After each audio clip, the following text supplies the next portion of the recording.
Salut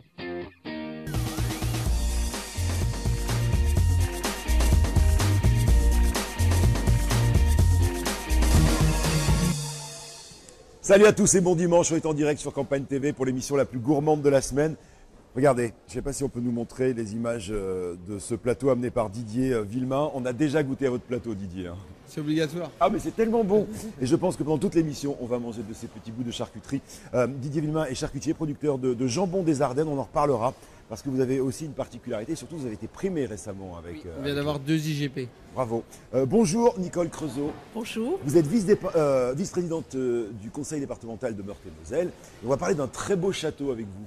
Tout à fait, celui de Lunéville. Qui a eu bien des malheurs d'ailleurs. Absolument. Avec je une vous en partie dirai qui a plus brûlé. tout à l'heure. On en parlera tout à l'heure évidemment.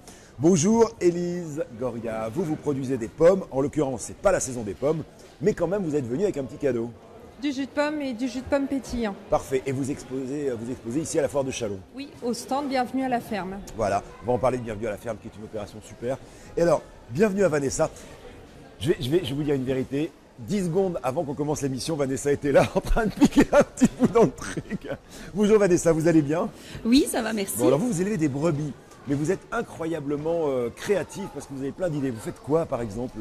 Des produits de beauté désormais? Donc, très bientôt, une marque de cosmétiques aux senteurs de la grande région. Parfait, et aussi des fromages, tout ça on va en parler. Et de la terrine d'agneau, alors vous travaillez avec Didier, c'est ça hein? Oui, voilà, c'est ça. Donc Bon. ce sont mes agneaux et c'est Didier Et qui c'est les doigts de fée de à la tête des Didier terrines.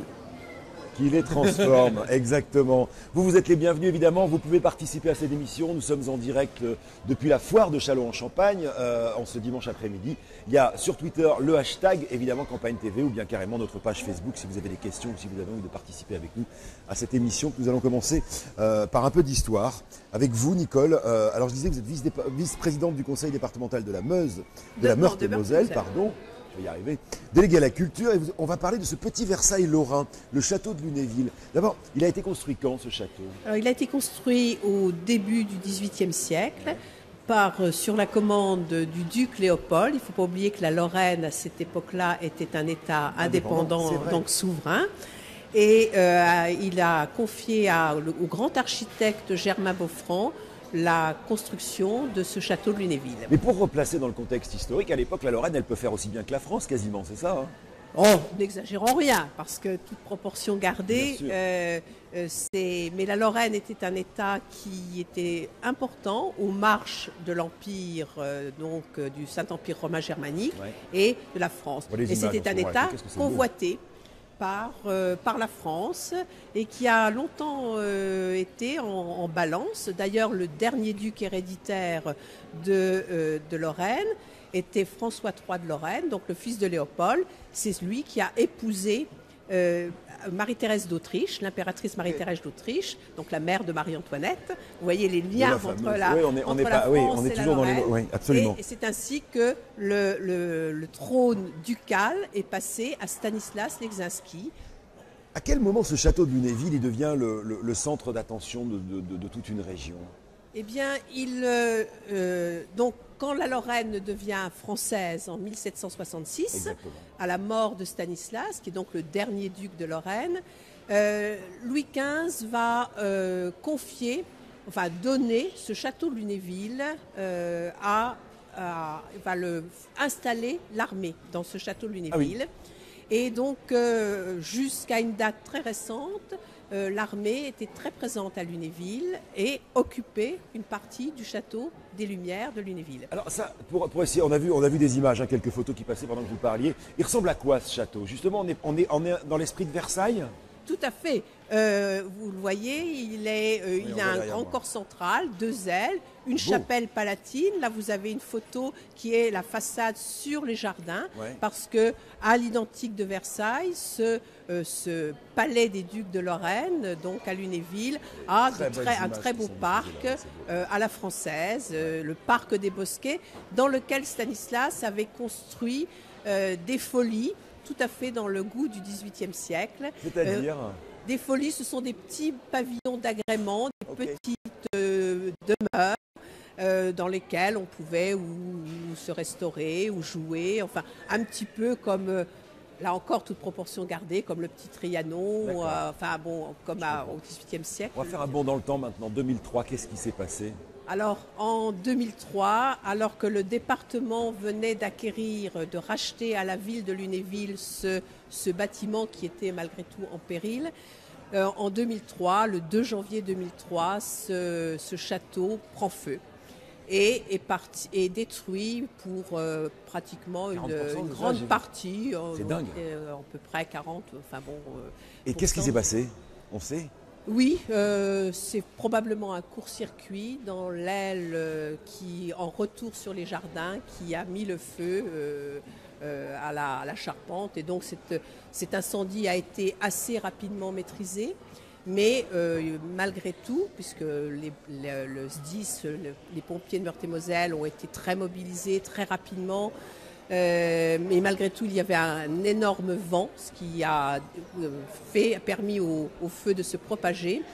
Et donc la chapelle, notamment la chapelle palatine, qui est une chapelle sur le modèle de celle de Versailles, le faste, le luxe en moins, elle est plus sobre, mais elle a le même plan que la chapelle de Versailles.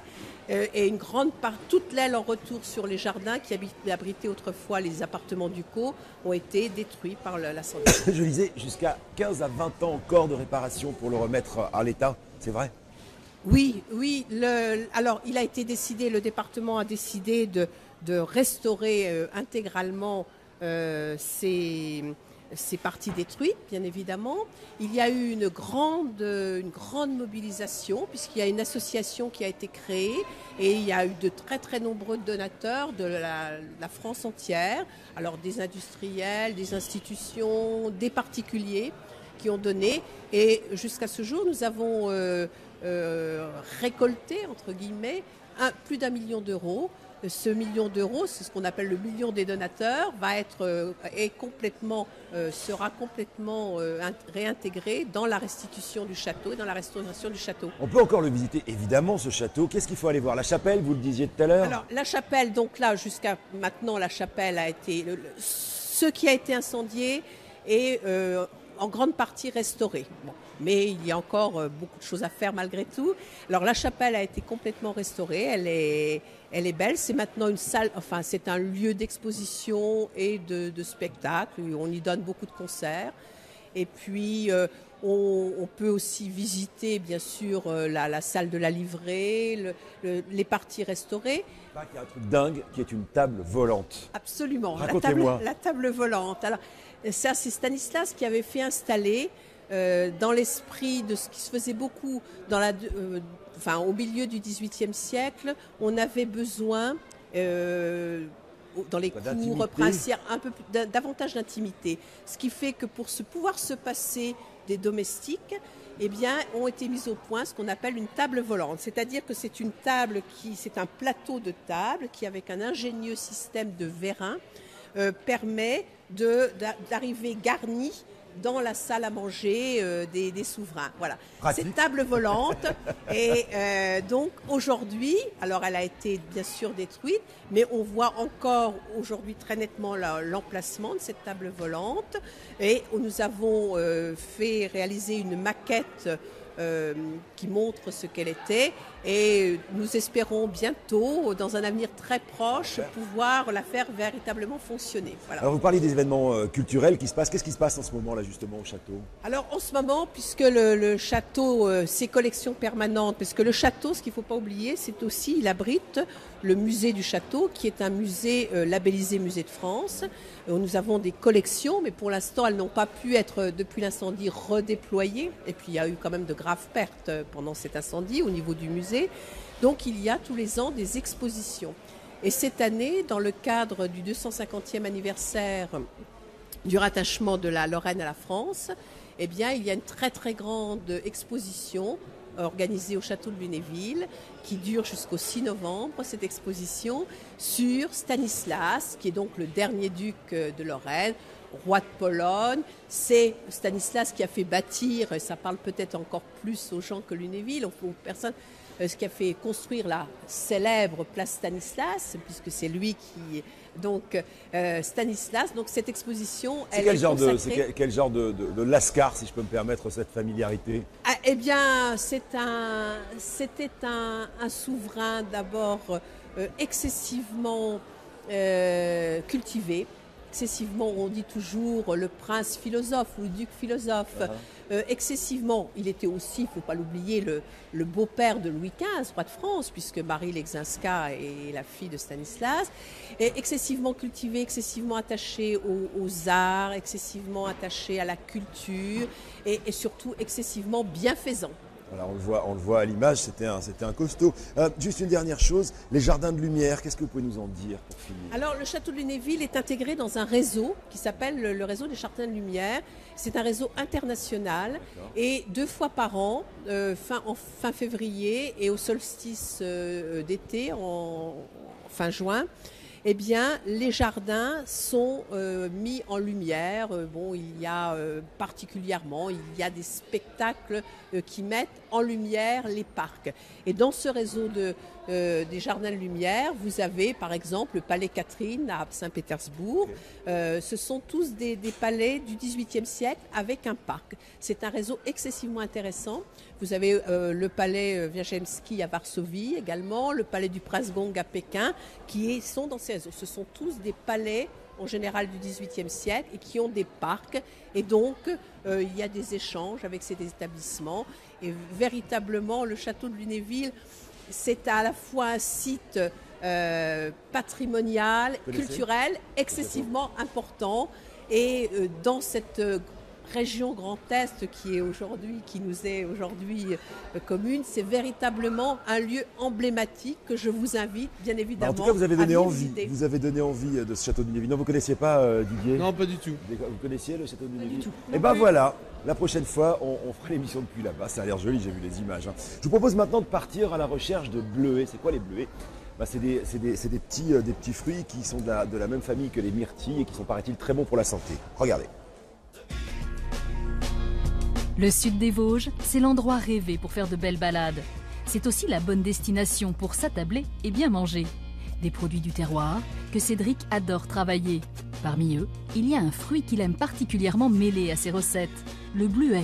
Il nous emmène à la rencontre de son producteur. Salut Roland. Salut Cédric. Tu vas bien? Ça va bien, merci. Tu fais de beau?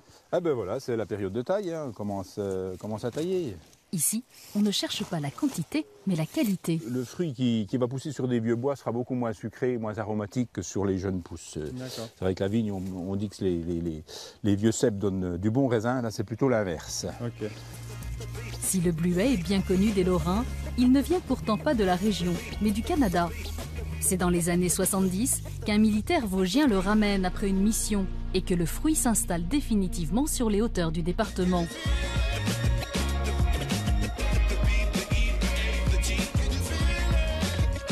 Le bleuet n'est pas seulement bon, c'est aussi un cocktail détonnant pour le corps. Par exemple, une bouteille de jus, 25 centilitres, ça représente à peu près 24 000 ORAC. L'ORAC, c'est l'unité de mesure des antioxydants. Pour un organisme normal, il faut consommer entre 3 000 à 4 000 ORAC par jour. Ça veut dire qu'avec une bouteille de pur jus sans sucre, tu as pour 6 jours d'apport en antioxydants. Donc, par rapport à un jus d'orange, on est largement au-dessus. On est largement bon pour le corps. Petit, mais puissant, il est à consommer sans modération. Place maintenant à une des spécialités de Roland, la confiture de bleuet. Donc on fait des fournées de 3 kilos dans ces 3 kilos, c'est la dose que tu mets en général. Voilà, 3 kilos, ça va bien, ça cuit bien.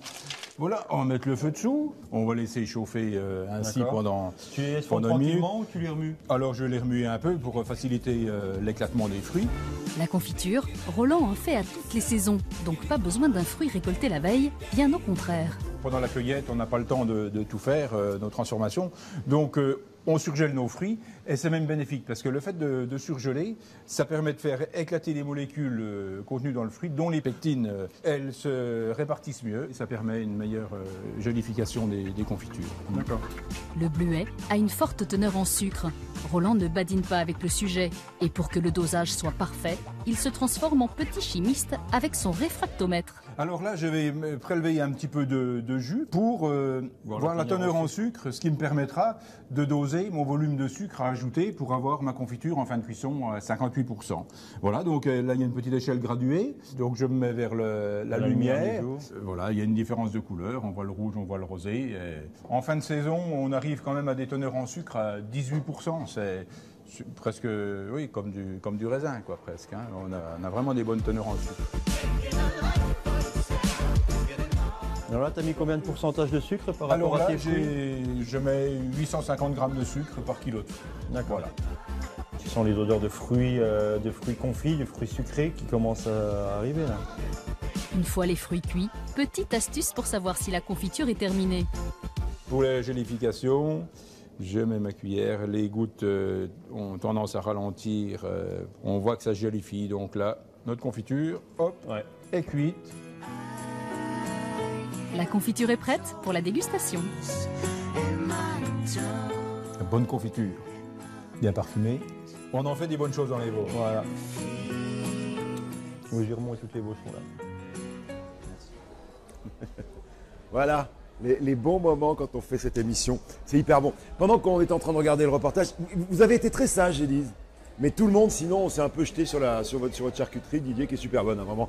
Non, il ne faut pas que je fasse ça parce que je ne vais pas pouvoir parler après. Mais je le garde pour tout à l'heure quand même. Alors, on est toujours sur Campagne TV, évidemment, toujours en direct depuis la foire de Châlons-en-Champagne. Et on va parler maintenant d'une productrice de pommes qui s'appelle Élise, qui n'est pas venue avec des pommes parce que c'est pas la saison. C'est quand la saison des pommes d'ailleurs? Bientôt, je vais commencer à cueillir la semaine prochaine. Bon, alors vous êtes agricultrice où exactement? À Bourgogne, au nord de Reims. D'accord. Grande culture et pommes, c'est-à-dire vous faites quoi exactement? Notre activité principale au départ, c'était les grandes cultures. Et puis on s'est diversifié maintenant il y a 20 ans avec 1 hectare de pommes. Qu'est-ce que ça veut dire les grandes cultures? Les grandes cultures, c'est du blé, de l'orge, des betteraves, du colza. Et dans ce cadre-là, vous avez intégré le réseau Bienvenue à la ferme. Alors d'abord, qu'est-ce que c'est que ce réseau et comment ça fonctionne? Alors le réseau Bienvenue à la ferme, c'est en fait une charte qui est organisée par la Chambre d'agriculture. Toutes les chambres d'agriculture ont la marque Bienvenue à la ferme. Donc on est tous producteurs. On est obligatoirement producteurs de nos produits. D'accord. C'est une marque qui impose justement de respecter une charte bien particulière. On doit vendre à la ferme 80% de nos produits. On a le droit à une petite marge. C'est de la vente directe en fait, c'est voilà. Ça hein? On a le droit à une petite marge, mais ça reste quand même des produits des voisins, d'autres adhérents de Bienvenue à la ferme. D'accord. Ce qui fait qu'on se retrouve tous ensemble. Dans la Marne, vous êtes combien? Une 50aine. Ah oui, quand même. Oui. Ouais. Et alors, qu'est-ce que ça vous apporte d'être tous ensemble? Je pense par exemple le fait d'être ici à la foire de Châlons, d'avoir un stand. Voilà, à la foire de Châlons, on a un stand commun pour tous les producteurs. Ouais. Par exemple, cette année, on est 12 producteurs. Et du coup, on se partage le stand et on vend les produits des uns des autres. Ouais. Ça forme un bon groupe. Oui, mais je comprends. Oui, mais alors qu'est-ce qu'il y a comme producteur et comme agriculteur là? Ouais. On est par exemple producteur d'escargots. Producteurs d'asperges, de volailles, de lapins, de pommes évidemment, de fraises, de framboises. Qu'est-ce que j'oublie? De miel. De miel. On me glisse à l'oreille de miel. Le miel. Et bien sûr de sublimes jus de pommes, qui soient pétillants ou non. Pourquoi est-ce que vous avez choisi d'adhérer à Bienvenue à la ferme en fait? Pour intégrer un groupe, pour pouvoir communiquer sur nos soucis, avoir les informations sur les différentes règles à respecter. On n'est pas tout seul dans notre coin, on échange. Je vais peut-être vous poser une question un peu naïve, mais est-ce qu'on se sent un peu tout seul quand on est exploitant ou agriculteur dans son coin? Justement, si on ne fait pas partie de ça? Ouais, il y a des fois où quand on travaille toute la journée dans notre verger, on ne voit personne. J'ai une amie qui me disait vous n'avez pas de problème de relationnel. Vous êtes tout seul dans votre tracteur, ben non. C'est un peu le problème. Non, on participe justement à des choses comme ça qui font qu'en travaillant en groupe, on peut échanger. Et, c'est vrai qu'il y a des fois, c'est pas toujours simple. Donc le fait d'échanger avec d'autres. En ce qui vous concerne, c'est une exploitation familiale. Vous êtes toute seule sur l'exploitation, vous êtes en couple? Avec mon mari. Avec votre mari, d'accord. Et qui fait quoi alors? Lui s'occupe des grandes cultures essentiellement et moi je suis sur la production de pommes et toute la paperasse. Mais les pommes, c'est pas forcément un fruit de la région quand même. Comment? C'est pas forcément un fruit de la région, les pommes. Eh ben non, c'est un pari. Comment c'est arrivé cette histoire? Parce que quand on a planté les pommes, on nous disait oh là, des pommes dans la craie, c'est pas sûr, on va peut-être pas y arriver. Puis en fait, ça pousse très bien. Ouais. Ouais. Quel type de pommes vous proposez vous? On a des pommes à croquer essentiellement, une pomme pour faire des tartes qui est la Boscope, la pomme à cuire. Ouais. Sinon, on a Jonagold, Jonagored, Elstar, Vastar. Et c'est alors, parlez-moi en couleur. Des rouges, des jaunes, pas de vertes. Pas de vertes. Non. Ah bon, c'est quoi la particularité de la pomme verte? Pourquoi vous en faites pas d'ailleurs? Parce que chez nous il fait trop froid, du coup elle ne serait pas verte la granny. Ah, tout s'explique, d'accord. C'est laquelle votre préférée vous? Ah, moi c'est la Golden Rosée.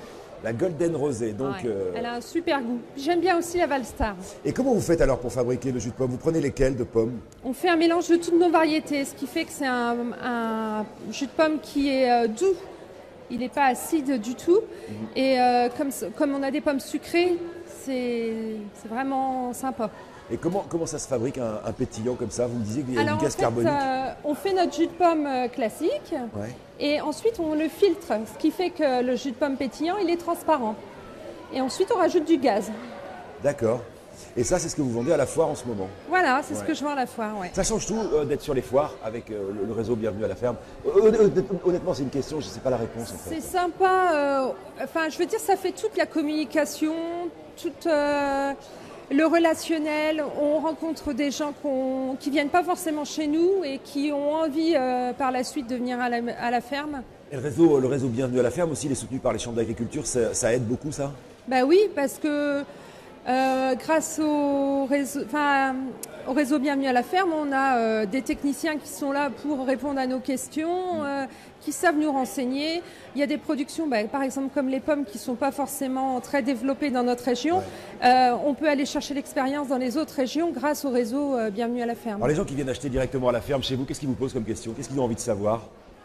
À part ceux qui vous connaissent bien? La même question que vous. Comment ça se passe? Qu'est-ce qu'il y a? C'est lesquelles de pommes qui sont dans votre jus de pomme? Et puis, qu'est-ce qu'on peut prendre comme pomme pour faire un crumble, pour faire une tarte? Et les enfants, quelles pommes ils préfèrent? Voilà. Alors, si on veut vous trouver, là, comment on fait pour acheter vos pommes? C'est où?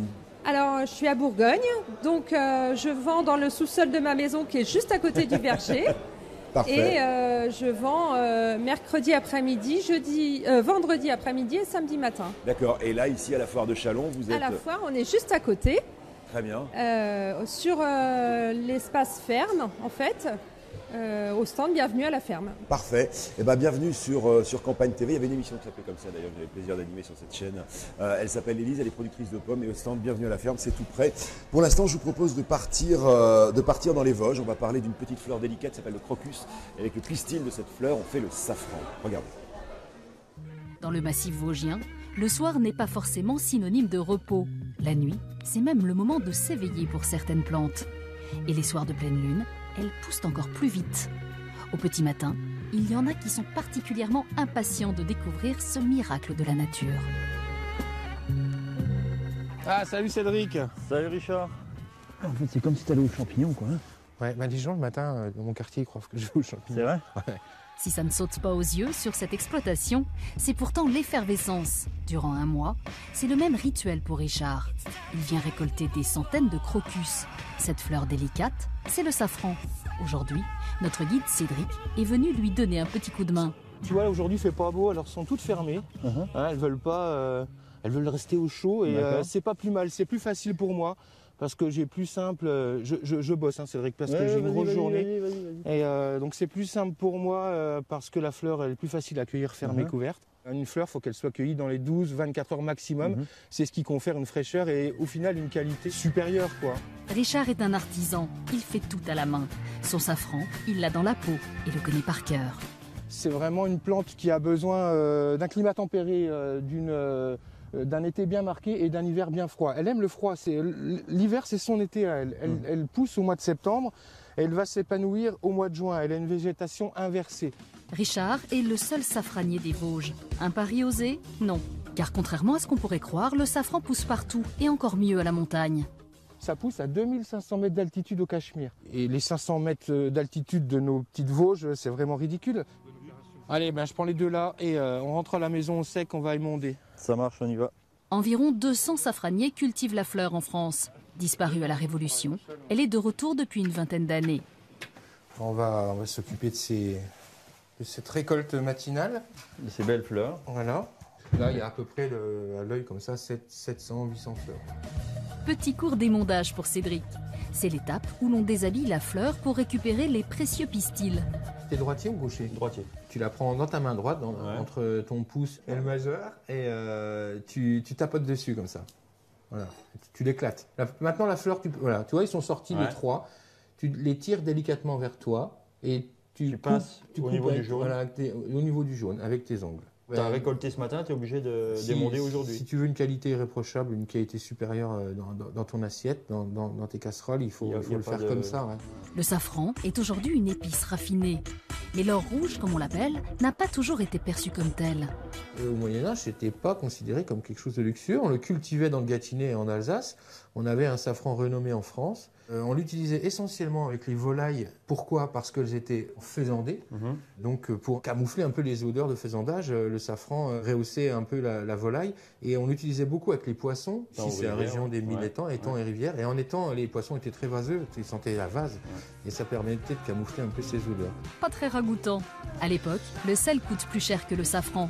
Aujourd'hui, l'épice se vend entre 30 000 et 45 000 euros le kilo.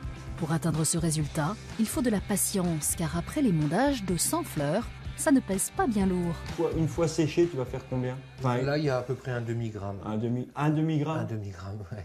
Une fois prête à... On perd 85%, 85-90% ouais, c'est énorme. Le séchage, c'est le nerf de la guerre pour le safran. C'est lui qui déterminera la qualité du produit. Richard le fait sécher de façon naturelle et artisanale. Et le résultat, on l'hume comme un bon vin. Sans-moi ça. Moi, c'est comme ça que je le préfère. Mais il ne reste pas comme ça. Il s'affine, il vieillit. C'est très aromatique. Hein. Ouais, très puissant, très sucré. Et à contrario, voilà, ça c'est un safran qui a 12 mois. Ouais. Donc c'est le safran de l'année dernière. Oui, là, on est plus sur des hauteurs de cuir, de... Exactement, c'est exactement ça. C'est beaucoup plus sec, quoi. Ouais. Il est temps pour Cédric de repartir, car sa recette l'attend. Est-ce que tu aurais deux pots que je puisse repartir avec tant que j'y suis? Qu'est-ce qu'il te faut? Eh ben, de moi, je sais pas, tu me donnes 2 grammes et puis... D'accord, je sors ça là. Oui.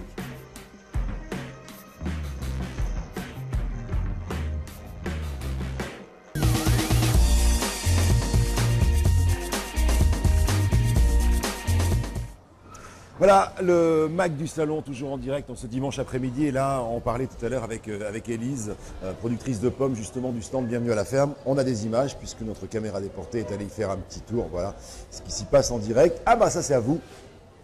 Je vois pas. Ah, vous les voyez pas?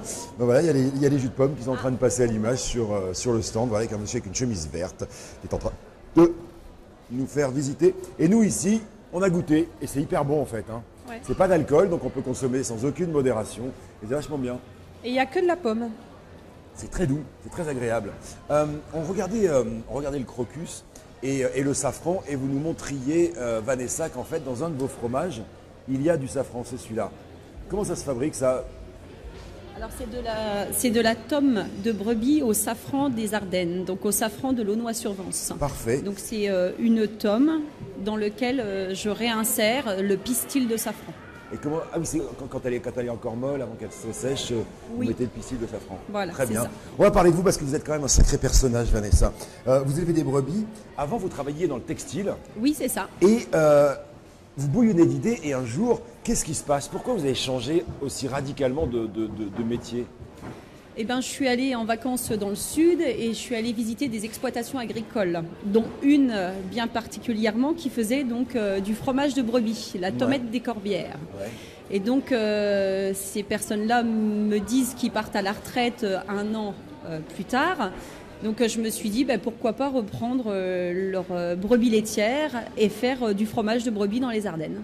C'est-à-dire que vous avez transporté les brebis Voilà, elles ont fait la transhumance. Mais comment vous avez fait de l'Aude aux Ardennes. J'ai loué un gros camion et puis donc j'ai remonté les brebis, le matériel de fromagerie et puis il a fallu acheter un corps de ferme donc sur les Ardennes pour monter un laboratoire aux normes. Dingue. Voilà, un truc de dingue. Vous avez déjà été attiré par, avant en tout cas, par l'agriculture, par oui, j'ai toujours aimé ça. Dès toute petite, j'étais toujours chez les voisins, dans les fermes, à aller faire boire les veaux. Voilà, j'ai toujours aimé la nature. Mais vous vous y êtes mise toute seule? Oui, toute seule. Enfin, je suis allée en formation, parce que j'ai pas démarré ça comme ça du jour au lendemain. Mais j'ai fait de nombreuses formations dans le sud. Avec Chantal et Jean-Gabriel Donnet, donc qui étaient dans les 3 plus meilleurs fromages de France. Ouais. Voilà. Et puis j'ai démarré seule sur la ferme de Saint-Quentin qui se trouve entre Bulson et Cheveuge, sur la commune de Noyer-Pomogy. Comment ils ont réagi vos proches quand ils ont vu changer de vie comme ça? Ça a été un petit peu dur à leur faire rentrer parce que ils se sont dit oh là là, qu'est-ce qu'elle nous fait? Elle change de. Ils pensaient que c'était une lubie. Voilà, elle change du tout au tout. Donc elle va passer de Mylène Farmer à Mylène Fermière. À Vilaine Fermière, ah non. Voilà. Et puis après ça y est, ils ont adhéré quoi. Quand ils ont vu que ça fonctionnait et puis que. C'est devenu une passion. Oui, voilà, c'est ça. Vous y passez votre vie là, vous n'arrêtez pas de bosser. Oui, mais bon après, il faut faire ce qu'on aime quoi dans la vie. Ah, mais c'est super. Est-ce que c'est sympa les brebis? C'est super sympa. C'est vrai. On a parlé des moutons hier sur ce plateau qui sont pas si sympas que ça.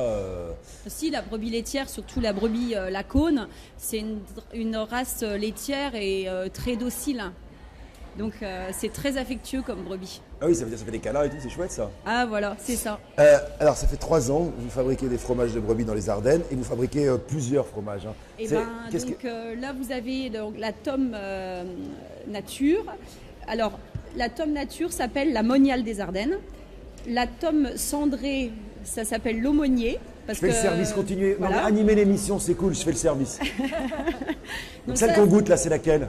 Ça, c'est la Tome Nature, la Moniale des Ardennes. Moniale des Ardennes. La Moniale. Là, c'est l'Aumônier. Là, c'est le calice. C'est lequel? Celui-là. Ça, c'est l'Aumônier. D'accord. À la cendre naturelle. Ça, c'est le calice, le petit calice crémeux. Et ça, c'est la tomate au safran qu'on peut retrouver à la Gourmandière à Carignan. Voilà. Ouais. Vous avez appris à faire du fromage? J'ai appris à faire du fromage. Comment on fait? Vous êtes allé voir des fromagers? Oui, dans le sud de la France. Ouais, parce que dans le sud et dans le cœur de la France, parce que c'est vrai que ici sur les Ardennes, ce fromage de brebis, on n'avait pas du tout. Ouais. Donc c'était un peu une innovation. Et puis après, voilà, me voilà partie quoi. Et combien vous produisez par an de fromage? Oh là, je dirais à peu près... Plusieurs centaines de kilos quand même? Oh oui, plusieurs centaines de kilos, oui. Qu'est-ce que ça représente une journée de boulot? Parce que moi ça me fascine.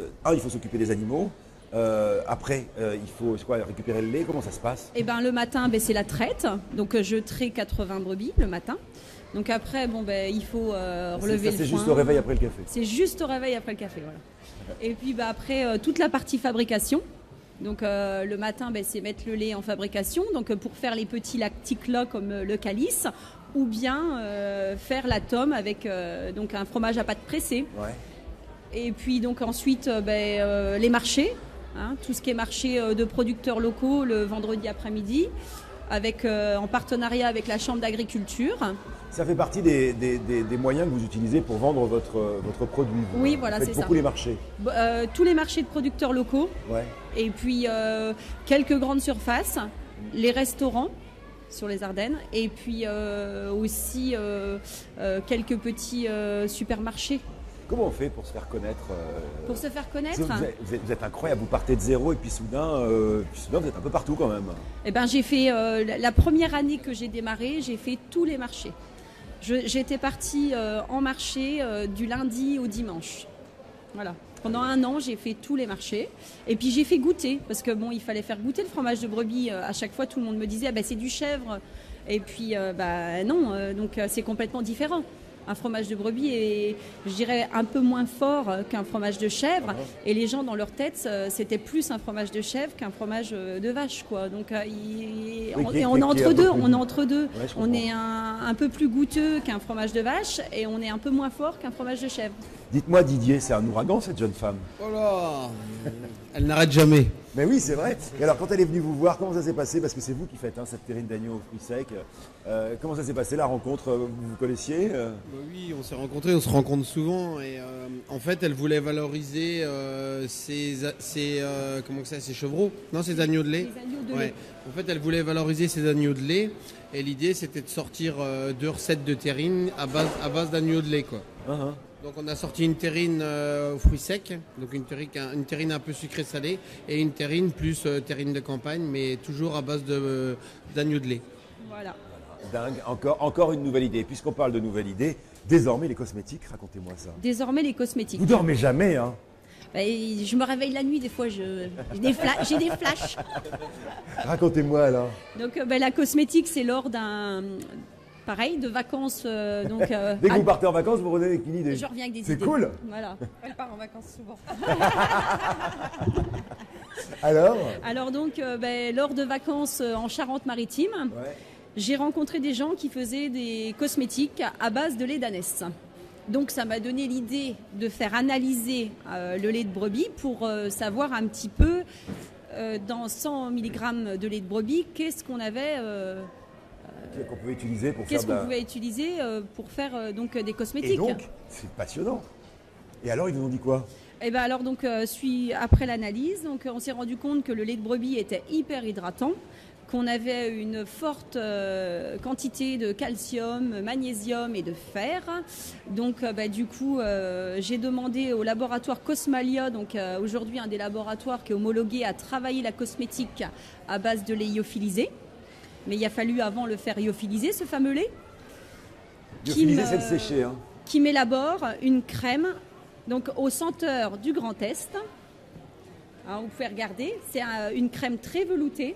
Ouais. Elle sent voilà, bon. qui ne colle pas. Voilà. C'est une crème hydratante. Et qui a toutes les senteurs de la région. Et Grand pas des Est. brebis.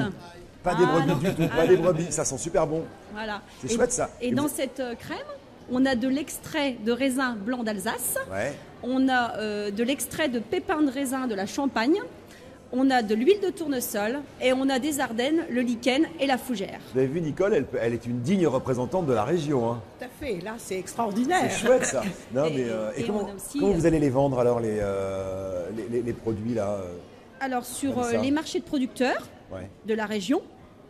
Et puis sur Internet, aujourd'hui c'est quand même 70% des ventes. Et puis aussi sur le drive fermier des Ardennes. Vous êtes incroyable. Voilà. Elle est complètement incroyable. Merci, félicitations Vanessa et merci de toutes ces infos. Didier, j'allais dire, on garde l'homme pour la fin. On n'a plus faim maintenant depuis qu'on a touché votre petit bout de plateau. Alors vous, pareil, c'est une histoire plutôt belle parce que la charcuterie, c'est pas du tout une histoire de famille, c'est plutôt une volonté chez vous. Oui, c'était un peu spécial. Mon arrière-grand-père était garde forestier, mon grand-père était garde forestier, mon père était garde forestier et j'étais voué à faire garde forestier. Qui est un très beau métier. Bien sûr, un très beau métier. Ouais. Et n'ayant pas l'âge d'intégrer une école des eaux et forêts, j'ai fait des premières années dans un lycée agricole. Okay. Et en fait, donc j'ai fait 4 ans de lycée agricole et l'année du bac, en fait, j'ai travaillé juillet et août comme étudiant dans une boucherie-charcuterie. Et le virus ça a été un déclic et du coup j'ai dit à mes parents je fais boucher charcutier. Donc du coup et depuis maintenant 30 ans je fais boucher charcutier. Ouais, et pas n'importe lequel, hein. Faut préciser d'abord c'est délicieux, ensuite ils font mis des grands restaurants étoilés, enfin bref. Et puis vous avez aussi été à l'initiative de ces 2 IGP sur le jambon sec ardennais et la noix de jambon. Alors la noix de jambon c'est ça, hein, c'est ce que vous me disiez. Hein. Oui, en fait donc dans le département des Ardennes il y avait une IGP qui était le boudin blanc de Rethel et depuis... celui-là Non, pas tout à fait. Ça, c'est plutôt le boudin de Haye, le boudin de la vallée, du boudin à l'oignon. Okay. Mais le boudin blanc de Rethel traditionnel. Et deux salaisonniers des Ardennes, on s'est jumelés pour faire une demande d'IGP sur le jambon sec des Ardennes et la noix de jambon sec des Ardennes. Ça sert à quoi un IGP, Didier? C'est une reconnaissance du produit, c'est par rapport à la clientèle, tout ça. C'est un gage de qualité, un gage de contrôle, un gage de... Enfin, ça rassure les gens. Je voulais revenir à votre histoire personnelle. Comment on apprend à être boucher? Il y a des écoles, parce que c'est super précis de découper la viande. Après, il faut être cuisinier aussi. Oui, comment on apprend tout ça? Après, bon, c'est comme Vanessa ou comme tous les gens qui sont sur le plateau, il faut être passionné d'abord. Ça, Ouais. c'est la passion, c'est le plus important de tout. Ouais. Après, Le charcutier, c'est un alchimiste aussi quand même. oui, c'est clair. Et puis après, une fois qu'on sait, on sait arranger les produits. Enfin, donc j'ai d'abord fait tout ce qui était centre de formation. Ouais. Centre de formation traditionnel. Et puis après, j'ai été faire l'école supérieure des métiers de la viande à Paris. Ok. J'ai même voulu à un moment être prof de charcuterie dans un CFA.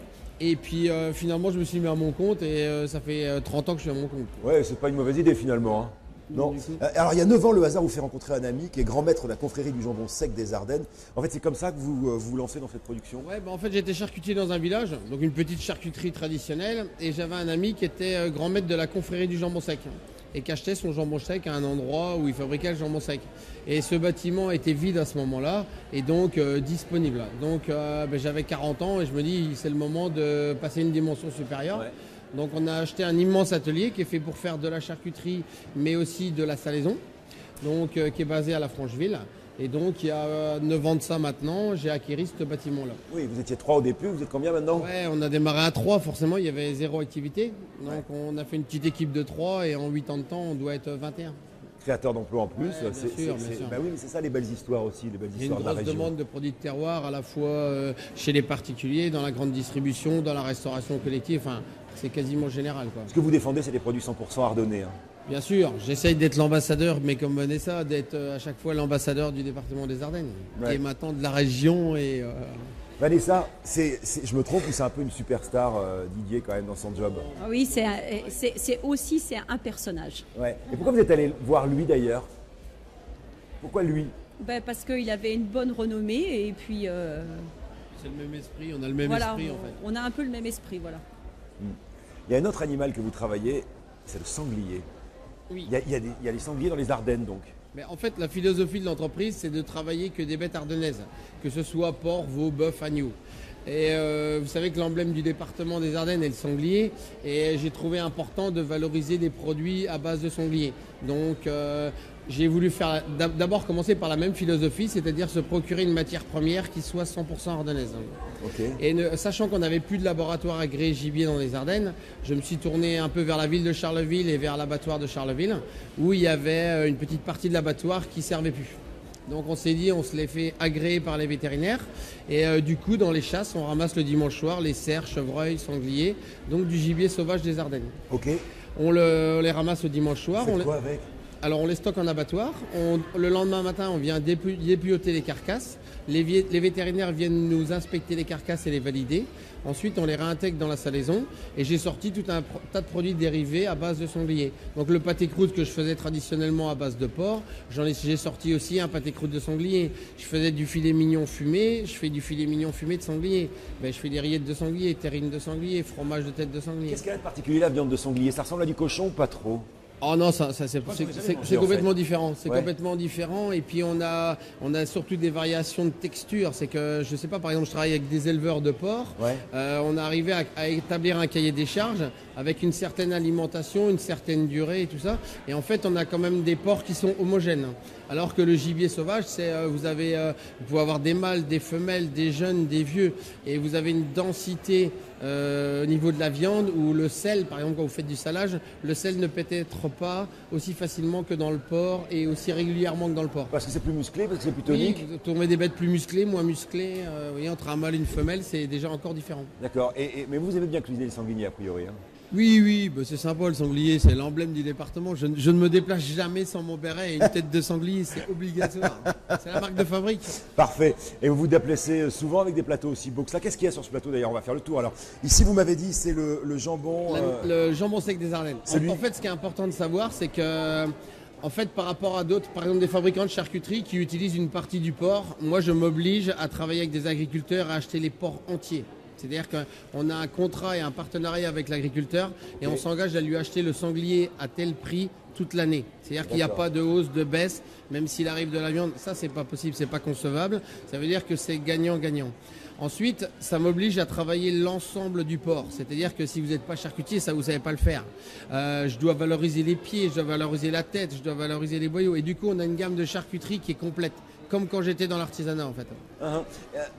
Je vais en discuter sur ce même plateau il n'y a pas longtemps avec une dame qui produit justement des cochons et qui disait que c'était compliqué de faire partir les pieds. Vous y arrivez, vous? Bah oui, on fait du pied pané, ou même en hiver, si on n'arrive pas à valoriser le pied pané, on le passe dans le fromage de tête, mais on arrive toujours à passer l'ensemble du cochon, quoi. Bon, on continue le plateau parce que moi j'ai envie de faire découvrir ça à tout le monde. Alors là, qu'est-ce que c'est ça? Alors ça, la boulette de bœuf aux pommes de terre, ça c'est le produit que je vends le plus. On fait en gros 7 à 8 000 boulettes par semaine. En fait, dans le temps, quand les gens faisaient le pot-au-feu, en fait, le lendemain, avec les restes du pot-au-feu, ils passaient ça au hachoir. Ils mélangeaient des œufs, du persil, l'ail, de l'échalote, ils faisaient des boulettes. Ça évitait de jeter le reste du pot-au-feu. C'est de la région, ça, parce que moi je connaissais pas. Donc du coup, nous on fait cuire du bœuf avec des pommes de terre et des oignons. On les refroidit. Le lendemain, on les passe au hachoir. On mélange des œufs, du persil, l'ail, de l'échalote, un peu comme un hachis parmentier. Et du coup, on fait des boulettes qu'on roule dans la farine, on les passe à la friteuse. Et c'est ce qui donne ces boulettes-là. Ouais. Et alors ça c'est encore une IGP. C'est la noix de jambon sec, une IGP. En fait, l'IGP entre le jambon sec des Ardennes, le jambon est salé entier pendant 12 mois. D'accord ? Et à la fin de ces 12 mois d'affinage, on le désosse, on le presse et on le coupe en demi ou en quart. Alors que la noix de jambon sec des Ardennes, en fait, on désosse le jambon sec avant. Donc on obtient 3 muscles, la noix, la sous-noix, la noix pâtissière. Et ces muscles-là, ils sont affinés 4 mois. D'accord. Là, c'est juste du jambon, du sel. Et là, on y ajoute du poivre blanc, muscade, pulpe d'ail et pulpe d'échalote. Super bon. Ça là, un fromage de tête. Hein. C'est les têtes. Et le pâté en croûte. Alors là, on a sorti un pâté croûte. En fait, c'est de la viande de porc coupée à la main, marinée avec du ratafia de Champagne, du sel, du poivre, du persil, de l'ail, de l'échalote. Vous allez pouvoir venir à l'émission bientôt finie, je vous promets. Et comment est-ce que vous vendez, vous alors? Du coup, vous vendez à votre. Alors en fait, on a un magasin sur place. Ouais. D'accord. Après, on a commencé à la fois chez les bouchers, chez les restaurateurs, aussi les restaurateurs. Ouais. Et puis il y a une grosse demande à la fois. Les crayères à Reims, 2 étoiles. Les crayères, c'est notre référence. Il est venu visiter le bâtiment. 2 étoiles. Voilà, il est tombé amoureux et depuis, on livre du jambon toutes les semaines crayères. Parfait, formidable. Merci beaucoup d'abord pour le plateau. Merci des explications, évidemment, Didier. Maintenant, je vous propose pour la dernière partie de cette émission de nous retrouver avec une des superstars de la région, Arnaud Lallemand, chef 3 étoiles, l'assiette champenoise. Il a répondu aux questions de notre copain Julien. Bonjour à tous, je ne vous avais rien caché hier, on a un invité exceptionnel. Bonjour Arnaud Lallemand. Bonjour, vous allez bien? Très bien, merci d'être avec nous sur Campagne TV. Alors Arnaud Lallemand, c'est avant tout 3 étoiles au guide Michelin, 5 top cuisinier de l'année en 2014, c'est un vrai plaisir de l'avoir. Alors vous avez l'assiette champenoise qui se situe à Tinqueux à côté de Reims. Aujourd'hui on est à Reims Métropole, à la foire de Châlons. Reims et vous, c'est une grande histoire, c'est une histoire particulière, vous êtes attaché à cette ville. C'est une histoire particulière parce que c'est une histoire de famille. C'est mes parents qui ont créé ce restaurant-là en 75 dans un petit village qui s'appelait Chalon-sur-Vesle. En 87, ils ont déménagé pour venir vraiment à 100 mètres de la pancarte Reims, donc à Tinqueux. Et depuis maintenant plus de 40 ans, la maison existe. Donc c'est une histoire particulière parce que c'est une histoire de famille, comme il y a beaucoup d'histoires de famille en Champagne. Et d'ailleurs, histoire de famille, odeur aussi. Vous avez votre chambre juste au-dessus de la cuisine, c'est ça? C'est des souvenirs d'enfance parce que j'avais ma chambre juste au-dessus de la cuisine, tandis que c'était une vieille maison de village et tout. Il y a toutes les odeurs qui traversaient les planchers, donc j'ai toujours baigné dans les odeurs. Mais depuis l'âge de 5 ans, je veux devenir cuisinier. Ça a toujours été mon rêve de tenir un restaurant, d'avoir des étoiles, d'avoir des tocs. Tout ça fait partie de mon rêve depuis tout enfant. Vous dites que vous êtes fils de restaurateur et aussi enfant des guides, c'est bien ça? Ça c'est ma phrase à moi, c'est fils de restaurateur parce que j'ai des parents restaurateurs et enfant des guides parce que j'ai toujours baigné dans l'univers des guides, avoir un guide près de moi. J'ai appris à lire avec le Hugo Mio, j'ai appris à compter avec le Michelin, donc c'est des choses comme ça. Donc concrètement, vous êtes quasiment né dans ce restaurant. Ah oui. Voilà, et ça a aussi façonné votre façon de cuisiner? ça a façonné ma maturité d'aujourd'hui. Et la maturité qu'on a aujourd'hui me permet de faire la cuisine que je fais. Donc oui, indirectement, ça l'a façonné. Et est-ce que vous vous imaginez être un chef, mais ailleurs qu'à Reims? Non. Non. Moi, je suis enraciné en Champagne. Je suis comme un pied de vigne avec des ramifications qui traversent toutes les crayères de la Champagne, avec les 3 ou 4 sols différents de la Champagne. Et j'ai besoin de cette ramification, j'ai besoin de ces racines-là. Et mes amis se trouvent en Champagne, mes producteurs se trouvent en Champagne, mes cueilleurs se trouvent en Champagne, les vignerons avec qui j'aime travailler et partager se trouvent en Champagne. Et mon univers se trouve en Champagne. Ma façon de travailler, ma façon d'être, ma façon de faire la cuisine se trouve en Champagne. Heureusement que la Champagne est là et on va parler d'ailleurs de ce terroir qui est bien particulier. Pour vous, ce terroir, qu'est-ce que ça vous apporte comme beaux produits? Le terroir de la Champagne, déjà le plus important, c'est que ça nous apporte quand même du champagne. Voilà. Donc il y a quand même ce vin-là, parce qu'il faut arrêter de dire que le champagne, c'est du champagne, c'est aussi et surtout un vin. C'est ce vin qui nous permet de faire des accords, mais et champagne avec plein de choses. Et après, on a plein de petits producteurs, de petits artisans qui travaillent dans la région et qui nous amènent des belles choses. Alors les producteurs, vous en parlez, producteurs locaux, c'est très important pour vous, vous les connaissez.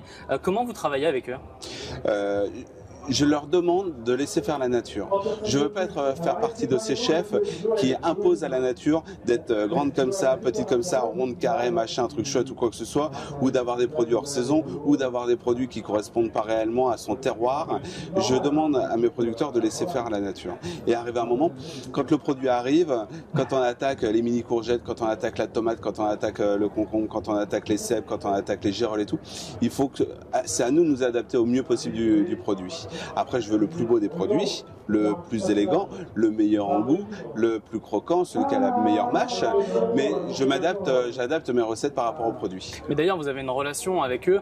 Quand vous avez une récompense, que ce soit des étoiles ou ce genre de choses, vous le partagez avec eux aussi. Ils vous remercient. Je ne le partage pas qu'avec eux, je le partage avec l'ensemble des acteurs qui est autour de moi. Donc ça va être mes équipes, ça va être ma famille, ça va être mes convives de tous les jours. Parce qu'avoir des récompenses mais pas de convives, ça ne sert pas à grand chose. Et puis surtout, tous ces producteurs-là qui se trouvent autour de moi. Donc c'est un partage avec tous. Sans tous les acteurs qui sont autour de moi, mais tous, hein, je pourrais rien faire, je serais rien. Vous êtes un petit peu ambassadeur du territoire. Ouais, le mot ambassadeur fait toujours un peu flipper, je trouve. Je suis un amoureux du terroir qui essaie de faire passer sa passion. Alors, votre cuisine aussi, c'est de la cuisine sobre. Le produit, c'est avant tout la star en fait de votre cuisine. Oui, parce que je pense qu'aujourd'hui, la gastronomie en France, elle a des racines et ça a toujours été dans la gastronomie française le produit qui a été la star. Après, il y a des codes comme la sauce, les cuissons, les assaisonnements et puis le respect de plein de choses, mais surtout le respect du produit. Mais ça reste le produit qui est la star. C'est aussi la gastronomie française. Et une dernière petite question, on est donc le stand de Reims Métropole. Vous allez aller faire un atelier, qu'est-ce que c'est exactement? On va les expliquer, on va essayer de faire passer notre passion sur l'art de vivre à la champenoise, à la rémoise, et essayer de faire passer cette passion-là à l'ensemble des convives, à l'ensemble des spectateurs, à l'ensemble des personnes qui seront présentes. Merci beaucoup Arnaud Lallemand. Merci à vous. Encore surtout. Plein de bonnes choses, hein. Ça va, depuis ces dernières années, ça va vraiment dans le bon sens. Non, merci à vous tous et champagne. Merci beaucoup. Bon, moi c'est ma dernière interview à la Foire de Châlons pour cette 70e année de la Foire de Châlons. De toute façon, je vous laisse entre de bonnes mains. Je vous laisse avec Éric Jean-Jean. À très bientôt sur Campagne TV. Salut amis, belle interview et surtout quel personnage, hein, l'assiette champenoise, donc Arnaud Lallemand. C'est la fin de cette émission. Merci Didier d'avoir été là, merci de votre générosité. Merci Nicole de votre passion. Merci Élise, c'est super bon en fait, hein, le pétillant. Je vous confirme, c'est super bon. Vous le trouvez juste derrière le plateau de Campagne TV si vous venez ici à Châlons. Vous pouvez en acheter plein, c'est super bon. Merci de votre punch Vanessa, c'était vraiment chouette. On se retrouve demain à partir de 15h ici pour la dernière justement de cette série d'émissions depuis la Foire de Châlons en Champagne. Salut à tous, à demain sur Campagne. Ciao.